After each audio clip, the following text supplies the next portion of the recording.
ഓണപ്പരീക്ഷ മാറ്റിവെച്ചേക്കും എന്നുള്ള തമ്പനയിൽ കണ്ടിട്ടാണല്ലോ നിങ്ങൾ വന്നിരിക്കുന്നത്.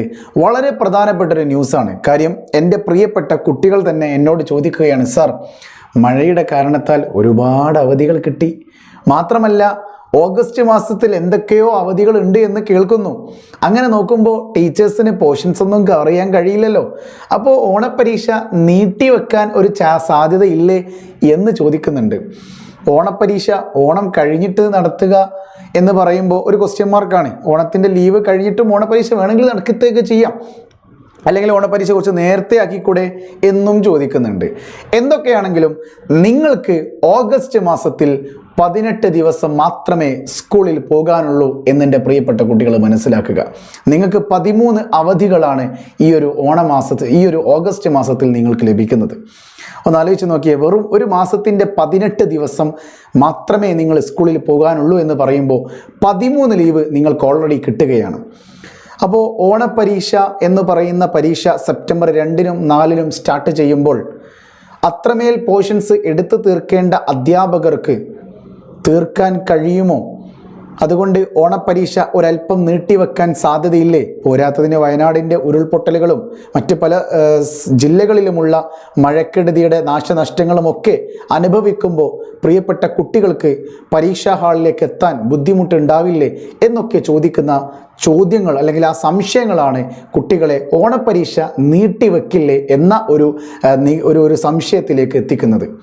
ഈ സംശയത്തിനുള്ള കൃത്യമായൊരു മറുപടിയാണ് MS സൊല്യൂഷൻ നിങ്ങൾക്ക് ഷെയർ ചെയ്യുന്നത്. ഓക്കെ അല്ലേ? അപ്പോൾ എൻ്റെ പ്രിയപ്പെട്ട കുട്ടികളോട് എനിക്ക് പറയാനുള്ളത്, ഇത്തരം വിദ്യാഭ്യാസപരമായ വാർത്തകൾക്കും ഇൻഫോർമേറ്റീവ് വീഡിയോകൾക്കും ഈ ചാനൽ സബ്സ്ക്രൈബ് ചെയ്യാൻ മറക്കല്ലേ. ഇതിങ്ങനെ വെക്കുന്നല്ലേ രസം. അതുകൊണ്ട് എൻ്റെ പ്രിയപ്പെട്ട കുട്ടികൾ എന്ത് ചെയ്യുക, ഷെയർ ചെയ്യാനും മറക്കല്ലേ. നിങ്ങൾ SSLCയിലോ നിങ്ങൾ +1 +2 പഠിക്കുന്ന ഒരു കുട്ടിയാണെങ്കിൽ എന്തായാലും എന്ത് ചെയ്യണം? MS സൊല്യൂഷൻസിൻ്റെ വാട്സപ്പ് ചാനൽ, കമ്മ്യൂണിറ്റി ചാനൽ രണ്ടും നിങ്ങൾ ഫോളോ ചെയ്യണം. ഫോളോ ചെയ്യാത്തവർക്ക് അത് വേണ്ടല്ലേ, ഫോളോ ചെയ്യുന്നവർക്ക് +A കിട്ടിയിരിക്കും എന്നുള്ള ഒരു കാര്യം നിങ്ങൾ മനസ്സിലാക്കുക. ഓക്കെ, ഇൻഷാല്ലാ കിട്ടട്ടെ. ആയിക്കോട്ടെ, ഓഗസ്റ്റ് മാസത്തിനൊരു പ്രത്യേകതയുണ്ട്. എന്താ പ്രത്യേകത എന്നറിയോ? ശ്രദ്ധിച്ചോട്ടോ. ഓഗസ്റ്റ് മാസം 1 കർക്കിടവാവ് നിങ്ങൾക്ക് കിട്ടി, 4-ാം തീയതി സൺഡേ ആണ്, 10-ാം തീയതി സെക്കൻഡ് സാറ്റർഡേ വരുന്നു, 11 ഞായറാഴ്ച വരുന്നു. അതൊക്കെ ഞങ്ങൾക്കറിയാം. അത് കഴിഞ്ഞ് ഇതാ 17-ാം തീയതി എന്ത് വരുന്നു? വീണ്ടും ചിങ്ങം 1 മാത്രമല്ല, ശനിയാഴ്ചയാണ്. ഇതേ 15-ാം തീയതി സ്വാതന്ത്ര്യദിനം വരുന്നുണ്ട്. 18-ാം തീയതി ഞായറാഴ്ച വരുന്നു. 20-ാം തീയതി ശ്രീനാരായണ ഗുരു ജയന്തി വരുന്നുണ്ട്. 24 ശനിയാഴ്ച വരുന്നുണ്ട്. 25 സൺഡേ വരുന്നുണ്ട്. 26 ശ്രീകൃഷ്ണ ജയന്തി വരുന്നുണ്ട്. പിന്നെ ഏതാ അയ്യങ്കാളി ജയന്തി 28-ന് വരുന്നുണ്ട്. വീണ്ടും 31-ന് ശനിയാഴ്ച വരുന്നുണ്ട്. അപ്പോൾ ചുരുക്കി പറഞ്ഞാൽ ഞാൻ ഇവിടെ മാർക്ക് ചെയ്ത് കാണിച്ചു തരാം. അവധി 1, നല്ല കുറച്ച് കട്ടിയുള്ള കളർ എടുക്കുക. ഓക്കെ, അവധി 1, 2, 3, 4, 5, 6, 7, 8, 9, 10, 11, 12, 13. ആലോചിച്ച് നോക്കിയേ, 13 ദിവസങ്ങളിൽ നിങ്ങൾക്ക് സ്കൂളുകളില്ല എൻ്റെ പ്രിയപ്പെട്ട ചെറുപ്പക്കാരി. ബാക്കിയുള്ള 18 ദിവസങ്ങളിൽ മാത്രം നിങ്ങൾ സ്കൂളിൽ പോയാൽ മതി. അതിൽ ഇന്നിപ്പോൾ 6-ാം തീയതി ആയിട്ടില്ലേ? ഇനി ഇതാ വരുന്ന ഓരോ അവധികൾ വരുന്നുണ്ട്. പോരാത്തതിന് ഇതിലൊരു പ്രത്യേകത കൂടിയുണ്ട്. ഈ വരുന്ന ഓഗസ്റ്റ് 24-ാം തീയതി, അതെന്താ വല്ലാത്തൊരു ദിവസമാണെന്ന്. ഓഗസ്റ്റ് 24-ാം തീയതി നിങ്ങൾക്കങ്ങനെ വെട്ടിക്കളിക്കാൻ പറ്റിയൊരു ദിവസമല്ല. ഈ ഓഗസ്റ്റ് 24-ാം തീയതിയാണ് MS സൊല്യൂഷൻ ജനിച്ചത്. അതുകൊണ്ട് happy birthday to me. Okay, advance happy birthday MS solution. Comment ബോക്സിൽ പറയണം ഗൈസ്. ഓക്കെ, അപ്പോൾ ഇത്രയും 18ഓളം ദിവസങ്ങളിൽ മാത്രം സ്കൂളിൽ പോയാൽ മതി. 13ഓളം ലീവുകളുണ്ട്. എങ്ങനെ നോക്കിയാലും ടീച്ചേഴ്സിന് പോർഷൻസ് കവർ ചെയ്യുവാൻ വലിയ പ്രയാസകരമായിട്ടുള്ള ഒരു പ്രതിസന്ധിയിലേക്കാണ് ഓഗസ്റ്റ് മാസം കൊണ്ടുപോകുന്നത്. അങ്ങനെയാണെങ്കിൽ ഓണപ്പരീക്ഷ ഒരല്പം നീട്ടിവെക്കാനുള്ള സാധ്യതയില്ലേ എന്നെൻ്റെ കുട്ടികൾ ചോദിക്കുന്നുണ്ട്. ഒരിക്കലും ഈ ലീവുകൾ കാരണത്താൽ ഓണപ്പരീക്ഷ നീട്ടിവെക്കില്ല. കാരണം എന്ത്? ഓൾറെഡി നിങ്ങൾക്ക് ഒരു ടൈം ടേബിൾ തരുന്ന സമയത്ത്, അതായത് ഒരു വർഷത്തെ അക്കാഡമിക് കലണ്ടർ തരുന്ന സമയത്ത് സെപ്റ്റംബർ 4 മുതൽ നിങ്ങൾക്ക് ഓണപ്പരീക്ഷ നടക്കും, സെപ്റ്റംബർ 2 മുതൽ ഓണപ്പരീക്ഷ നടക്കും എന്ന് പറഞ്ഞിട്ടുണ്ടെങ്കിൽ അവർക്കറിയാം ഈ ദിവസങ്ങളൊക്കെ അവധികളാണ്. ഓഗസ്റ്റ് മാസത്തിൽ 18ഓളം ദിവസങ്ങൾ, ഞാൻ ജനറലി പറയാണ്, ഞാൻ സർക്കാരിൻ്റെ കലണ്ടർ വെച്ചിട്ടാണ് പറയുന്നത്. കേരള സർക്കാരിൻ്റെ, ഗവൺമെൻറ് ഓഫ് കേരളയുടെ സർക്കുലർ അല്ല, കലണ്ടർ വെച്ചിട്ടാണ് ഞാൻ പറയുന്നത്. അവർക്ക് ഓൾറെഡി അറിയാം ഈ ദിവസങ്ങളിലൊക്കെ എന്താണ് ലീവുകളുണ്ട് എന്ന്. അതുകൊണ്ട് തന്നെ ആയിരിക്കാം അവർ സെപ്റ്റംബറിലേക്ക് മാറ്റിയത്. അതുമല്ല, ഓണം ഒരല്പം വൈകിട്ടാണ്, സെപ്റ്റംബർ 14 ഓണം വരുന്നത്. ശരിയല്ലേ? അപ്പോൾ ഓഗസ്റ്റ് മാസത്തിന് അങ്ങനെ ഒരു പ്രത്യേകത ഉണ്ട്.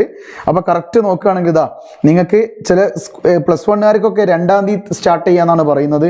4-ാം തീയതി സ്റ്റാർട്ട് ചെയ്യുന്നുണ്ട്. SSLCക്കാർക്ക് പോയി 12-ാം തീയതി വരെ എക്സാം ഉണ്ട് എന്നാണ് എൻ്റെ ഒരു ഓർമ്മ. ഓക്കെ, 1, 2, 3, 4, 5, 6, 7 ദിവസം എക്സാമുകളുണ്ട്. 13-ാം തീയതി തൊട്ട് ലീവ് സ്റ്റാർട്ട് ചെയ്യും. 1, 2, 3, 4, 5, 6, 7, 8, 9, 10, 23-ാം തീയതി അങ്ങനെയാണ് പിന്നീട് സ്കൂൾ സ്റ്റാർട്ട് ചെയ്യുന്നത്. അപ്പോൾ എങ്ങനെ വെച്ച് നോക്കുമ്പോഴും നിങ്ങൾക്ക് അവധികളാണ്. ഇതിനിടയിൽ ചെറിയൊരു ടെൻഷൻ വരുന്നുണ്ട്. അതാണ് ഈ പറഞ്ഞ ഈ ഒരാഴ്ച നിങ്ങൾക്ക് എന്താണ്, സ്കൂളിൽ എക്സാം ആയിരിക്കും. അത് ഉറപ്പിച്ചോളി. SSLC കുട്ടികൾക്കും +1 കുട്ടികൾക്കും +2 കുട്ടികൾക്കും എന്തായാലും എക്സാം ഉണ്ടാകും. അതിൽ +1 കുട്ടികൾക്ക് യൂണിറ്റ് എക്സാം ആയിരിക്കും ഉണ്ടാവാനുള്ള സാധ്യത. കാര്യം ഗവൺമെൻറ് എന്ത് ചെയ്യില്ല, ഡയറക്റ്റ് ഒരു എക്സാം നടത്താൻ മാത്രം ഉള്ള ഒരു ടൈം ഗവൺമെൻറ്റിന് കിട്ടിയിട്ടില്ല. +2കാർക്കും ചിലപ്പോൾ ഗവൺമെൻറ് നടത്തും, ചിലപ്പോൾ സ്കൂളുകാരോട് നടത്തിക്കോളാൻ പറയും. പക്ഷേ SSLCക്കാരുടെ പരീക്ഷ നടത്തുന്നത് ഗവൺമെൻറ് തന്നെയായിരിക്കും. അങ്ങനെ വരുമ്പോൾ SSLC കൃത്യമായിട്ട് പഠിക്കണം കേട്ടോ. അപ്പോൾ എല്ലാ ലൈവും കാര്യങ്ങളൊക്കെ ഞാൻ അപ്ഡേറ്റ് ചെയ്ത് പറഞ്ഞു തരും. ഒരുപാട് ഓഫറും കാര്യങ്ങളൊക്കെ വരുന്നുണ്ട്. MS സൊല്യൂഷൻസിൻ്റെ കൂടെ വെറും 999 രൂപക്കും 1499 രൂപക്കും നിങ്ങൾക്ക് എന്ത് ചെയ്യാം, പഠിക്കാം. ഉഷാറായിട്ട് ആപ്പ് ത്രൂ പഠിക്കാം. ഓക്കെ, ആപ്പിലൂടെ ഒരുപാട് യൂണിറ്റ് ടെസ്റ്റ് ഒക്കെ വരുന്നുണ്ട്, യൂണിറ്റ് എക്സാം വരുന്നുണ്ട്. എക്സാമിന് കാണാൻ പോകുന്ന പ്രഡിക്ഷൻ ചോദ്യങ്ങൾ നേരത്തെ അതിൽ നിങ്ങൾക്ക് ലഭിക്കും. ജോയിൻ ചെയ്യാൻ താല്പര്യമുണ്ടെങ്കിൽ താഴെ കാണുന്ന മൊബൈൽ നമ്പർ +1 ആണെങ്കിൽ +1 ഡിസ്ക്രിപ്ഷൻ ബോക്സിൽ നിങ്ങൾക്ക് എന്ത് ചെയ്യാം, SSLCയുടെ നമ്പർ കൊടുത്തിട്ടുണ്ട്, +1 നമ്പർ കൊടുത്തിട്ടുണ്ട്. മെറ്റീരിയൽസ് വേണമെങ്കിൽ മെറ്റീരിയൽസിൻ്റെ നമ്പറും കൊടുത്തിട്ടുണ്ട് കേട്ടോ. അപ്പോൾ ജോയിൻ ചെയ്യാൻ മറക്കല്ലേ. അപ്പോൾ ഓണപ്പരീക്ഷ മാറ്റിവെക്കില്ല, ഓണപ്പരീക്ഷ പറഞ്ഞ ഡേറ്റിൽ തന്നെ നടത്തും. അതിൽ +1 വിദ്യാർത്ഥികൾക്ക് മാത്രം പരീക്ഷ സ്കൂൾ വൈസ് നടത്താനാണ് സാധ്യത. ഗവൺമെൻറ് നേരിട്ടൊരു പരീക്ഷ നടത്താനുള്ള സാധ്യത വളരെ കുറവാണ്. ഞാനത് തൊട്ടടുത്ത വീഡിയോയിൽ പറഞ്ഞിട്ടുണ്ട്, കഴിഞ്ഞ വീഡിയോയിൽ പറഞ്ഞിട്ടുണ്ട് കേട്ടോ. അപ്പോൾ SSLCക്കാർ എന്ത് ചെയ്യുക, വെയിറ്റ് ചെയ്യുക. ഒരു സർപ്രൈസ് ലോഞ്ചുമായിട്ട് MS സൊല്യൂഷൻ വരുന്നുണ്ട്, കാത്തിരിക്കുക. It's me MS solutions. ഇനി എന്തിന്, വേറെ സൊല്യൂഷൻസ്. ബൈ.